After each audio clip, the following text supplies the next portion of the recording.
निरंजन अलख निरंजन हो अलख निरंजन। गुरुदेव, नागदेवता दर्शन देण्यासाठी अजून आले का नाहीत? गोरक्ष, असं कधी घडलं नाही। दरवर्षी नागपंचमीला तू दिलेल्या वचनाप्रमाणे नागदेवता इथे येतातच। होय गुरुदेव, यात कधी खंड पडला नाही।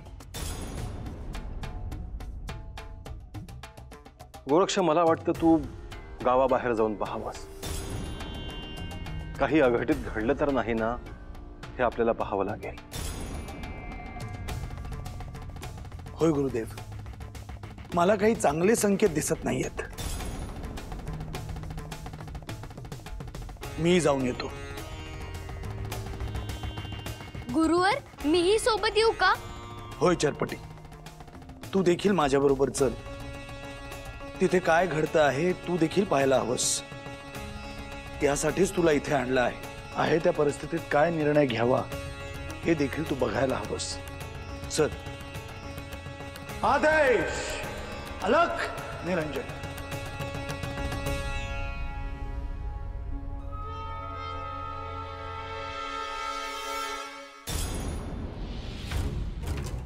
गावकऱ्यांनो, तुमच्या मनात चाललेली चलबिचल मला समजते आहे।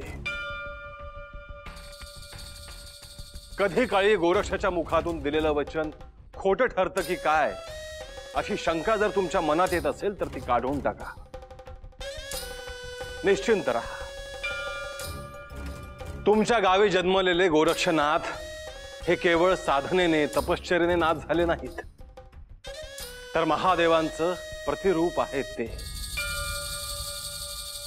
तेव्हा त्यांच्या मुखातून निघालेला शब्द आणि शब्द साक्षात ही सृष्टी खरा करून दाखवणार।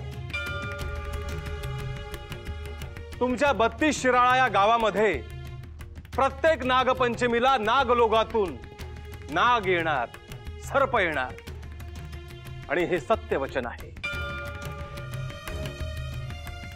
हे वचन कुणीही बदलू शकत नाही। कुणात एवढं सामर्थ्य नाही आणि क्षमताही नाही। तेव्हा थोडा धीर धरा, संयम ठेवा।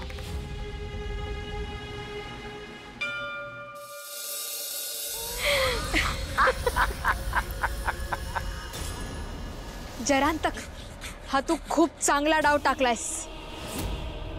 त्या गोरक्षनाथाचं वचन पूर्ण होण्यापासून अडवलंयस तू।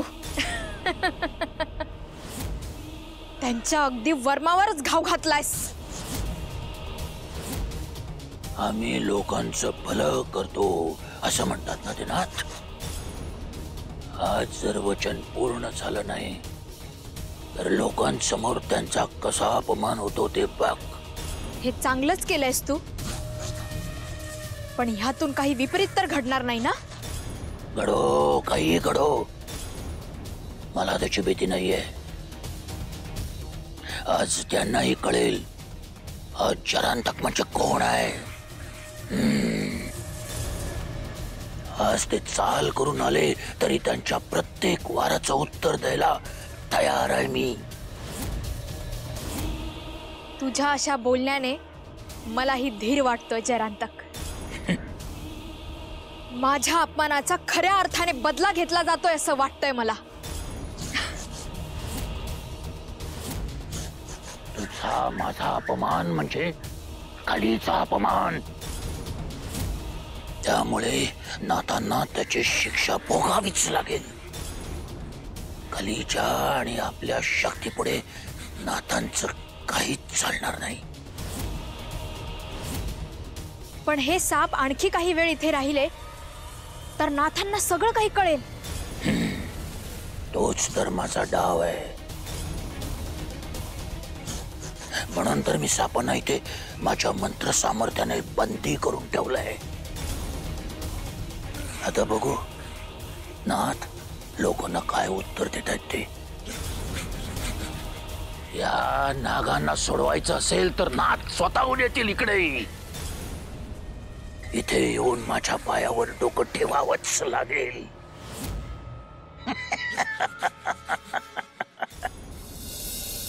अन्नपूर्णा मातेचं स्मरण करून आता आपण मातृभोजनाला सुरुवात करूया। ओम अन्नपूर्णे सदा पूर्णे शंकर प्राणवल्लभे ज्ञानवैराग्य सिद्ध्यर्थं भिक्षां देहि च पार्वती माता च पार्वती देवी पिता देवो महेश्वरः बान्धवा शिवभक्ताश्च स्वदेशो भुवनत्रयम्। आता आईने बटूला घास भरवायचा आहे।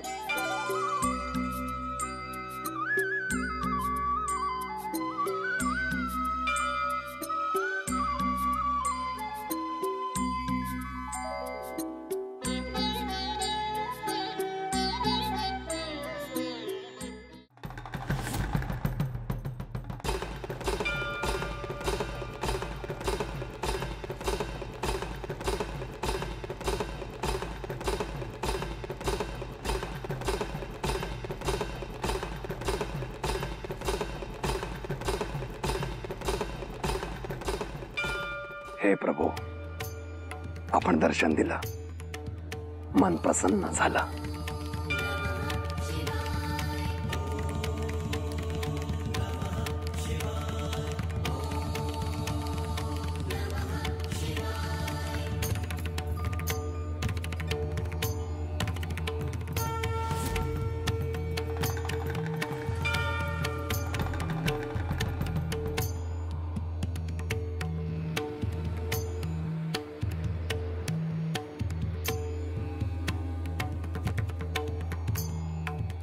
हे महादेव, आपले स्मरण तर ध्यानी आहेच, परंतु आपले दर्शन होणे ही आनंदाची बाब आहे।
प्रभू, हा काय प्रकार आहे? कसला संकेत आहे हा? यामागे कोणता अर्थ दडलेला आहे?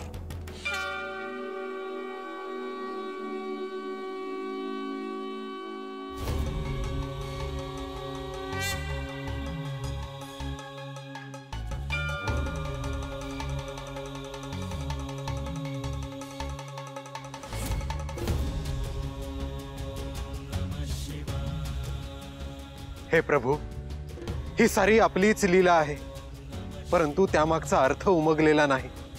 आमचे अज्ञान दूर करा।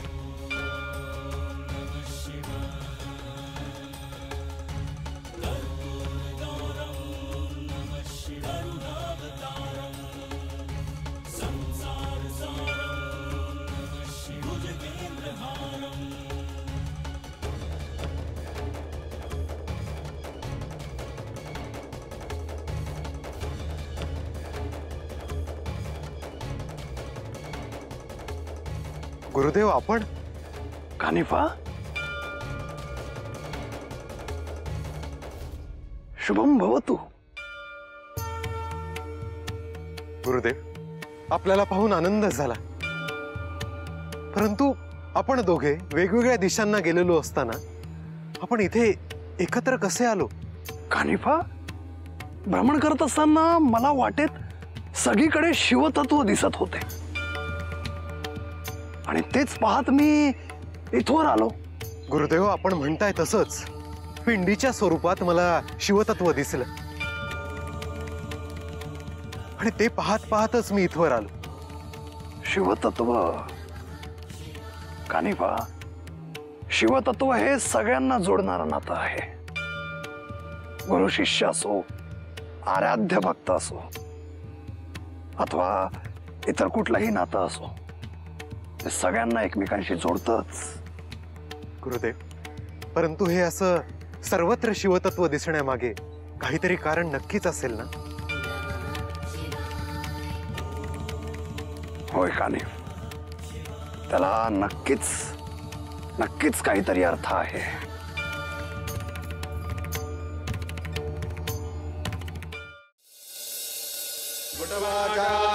शुभम भवतु. सावधान. स्वस्ति श्री गणनायकं गजमुखं मोरेश्वरं सिद्धिदं बल्लाळो मुरुडं विनायकमढं चिन्तामणि थेवुरं लेण्याद्रि गिरिजात्मकं सुवरदं विघ्नेश्वरं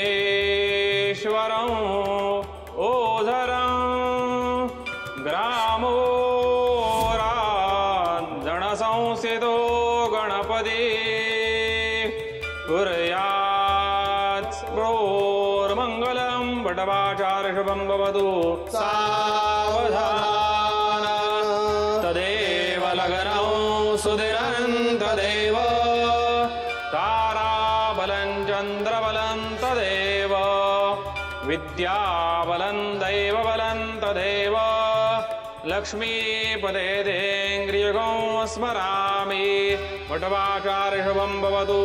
सावधान.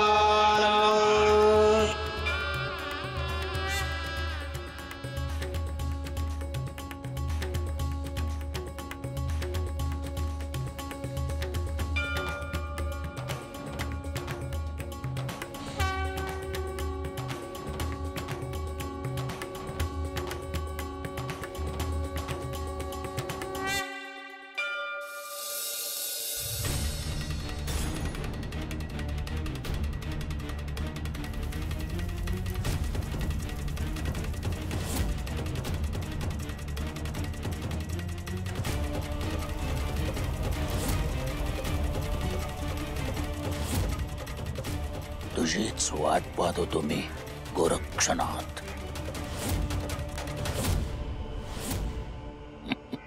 बरं झालं तू आलास आणि येताना या चरपटीला घेऊन आलास. आता तुला मारून या चरपटीला मी माझ्या बरोबर घेऊन जाईन.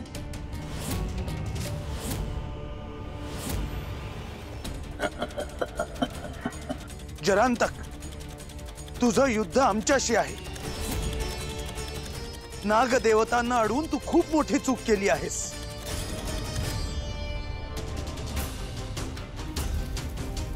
आजपर्यंत जे धाडस कोणी केलं नाही ते तू केलेलं आहेस.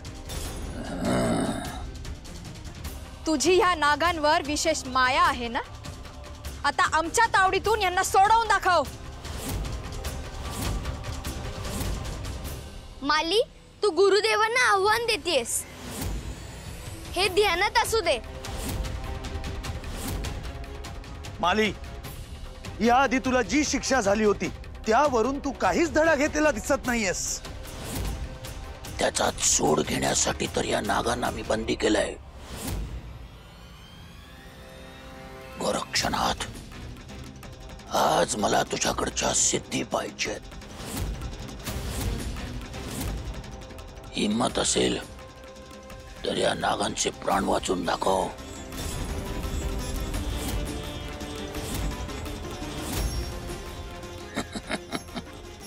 जरांतक, या नाग देवतांना त्रास देऊन तू माझा क्रोध ओढवून घेतला आहेस. आज नागपंचमीमुळे सगळे गावात यांची वाट पाहत आहे. तुला कल्पना नाही की या नाग देवता काय आहेत ते.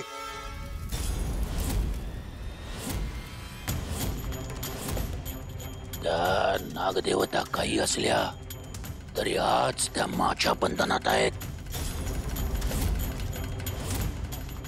तू त्यांना घेऊन जाऊ शकत नाहीस.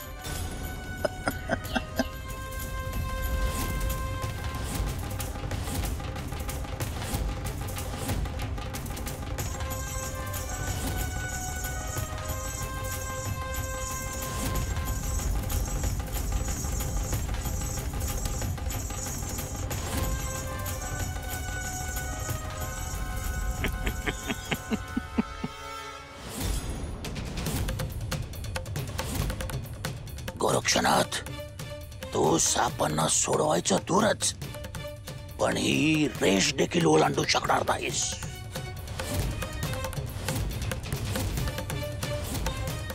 आदेश! अलख निरंजन!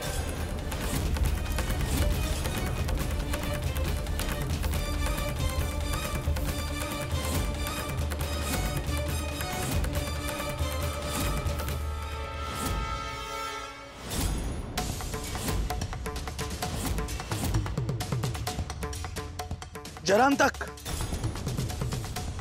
मी या क्षणी तुम्हा दोघांना यमसदनी धाडू शकतो, परंतु गुरुदेवांची तशी आज्ञा नाही. म्हणून तुम्ही दोघं जिवंत आहात. मी नागदेवतांना घेऊन जातो आहे.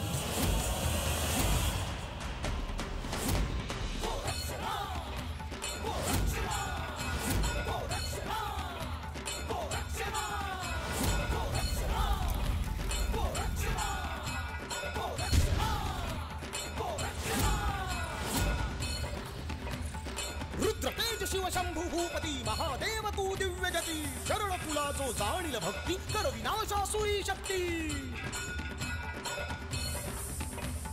परम शिष्य विचल गुरु भक्ती किमया दार तू धर्मपती प्रगट दिव्य रूप भस्म विभूती सिद्धेश्वर शिव गोरख जती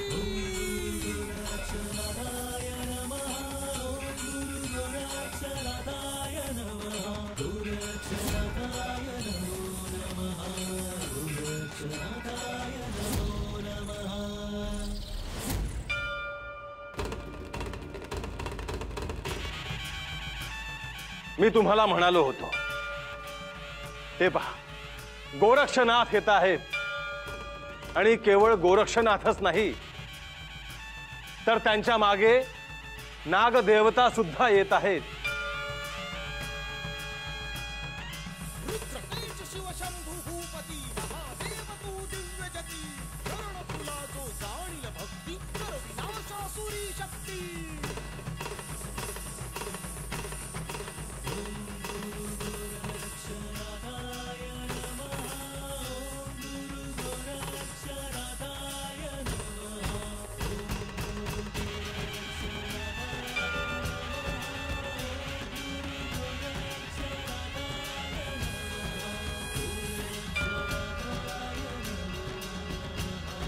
गुरुदेव,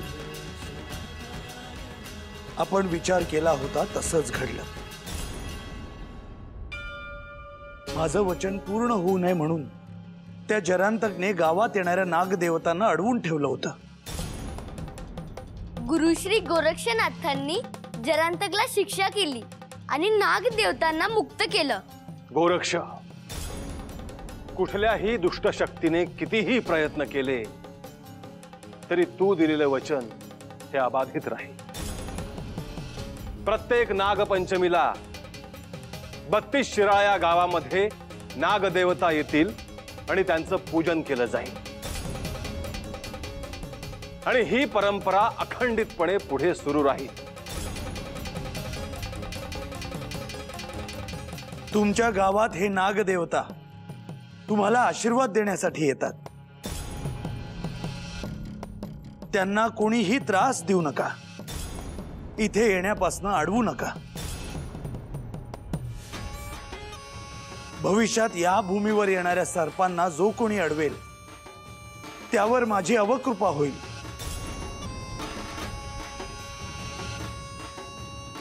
त्यांना दुखवण्याचा कोणीही प्रयत्न करू नका. त्यांचं यथोचित पूजन करा, त्यांचे आशीर्वाद घ्या.